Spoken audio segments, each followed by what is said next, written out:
Hello everyone, kumusta kayong lahat? Ngayon guys, naranasan ko din na mayroong madamot na employer, na may mga amo na madamot. Kailangan talaga matibay ka. Noong una masakit talaga na yung amo mo madamot, ganun, kasi di ka naman talaga tayo sanay dito. Kailangan ikaw may na ang loob mo, talaga masasaktan ka talaga kasi sa atin kasi mahilig tayong mga alok, di ba? Mga alok dito, hindi sila ganun. Mayroong amo na hindi mga alok, mayroon din silang hindi ka tawag nun, hindi ka bibigyan. May ganun talaga sa mga anak ng mga alaga mo, mayroon talagang ganun. Dati kong amo ganun, hindi sila mamigay ganun, kahit kakain na sila, nakita ka nandyan ka ng alaga, hindi talaga mga alok sa'yo. Mayroon talagang among ganyan. Ito naman, ito sila, apat sila. Yung isa, kahit kakain dito darating, hindi yan talaga mga alok, hindi may bibigay. Lalo karamihan yung mga asawa, yung ano lang, yung mga asawa ng amo mo talaga, karamihan iba mga ganun.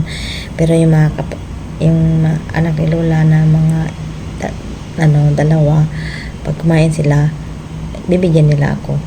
Tapos mayroon spirit para sa akin. Yung isa, pag pupunta dito, magdadala talaga siya ng mga pasalubong. Pero yung isa talaga hindi yan may bigay. Kahit sa mga Chinese New Year, mga hindi talaga magbibigay yun. May mga ugali talagang ganun. Pero kasi ang katwiran nila, pinapasahuran ka naman. Kaya kung ikaw mahina ang loob mo, masasaktan ka, hindi ka pwede. Ako kasi wala akong pakialam. Kaya ko naman bumili na mayroon akong pera, bili ka, ganun. Kung madamot yung amo mo, kung hindi ka kayang bigyan, bumili ka para makita niya, ay, kaya palang bilhin, ganun. Pakita mo na kaya mo naman bilhin, ganun. Kaya sa akin, kung hindi ako bibigyan, okay lang, hindi naman ako papayat. Ganun. Kaya huwag sasamang loob, kasi maraming ganun, nasasaktan sila na madamot yung amo nila, ganun, di sila bibigyan, di sila mga alok. Ako nung una talaga nasasanay na ako. Nung una ko talaga dito sa Taiwan, ganun, masasaktan ako. Pero ngayon matagal na ako, sanay na ako. Total, mag-day off naman ako, kaya kong kumain, biligan. Ganun. Kaya pag nag-day off, kapag tinatanong saan kayo kumain, ipakita nyo kung saan kayo kumain. Ganun, yung anak dito, anak ni Lola, ganun, nagtatanong saan ka ko, yun, may mga picture pagkita, ganun. Yung kita man porkit katulong tayo, mababa na talaga, ganun talaga, mababa ang tingin nila sa atin. Pero wag naman tayo ang mataas sa amo natin, kahit kaya nating bilhin, di ba? Nirespeto pa rin natin sila, kasi sila yung mga amo natin at nagpapasahod sa atin. Respeto pa rin, hanggat di ka naman sinasaktan, okay lang, pagkain lang naman yan, ganun.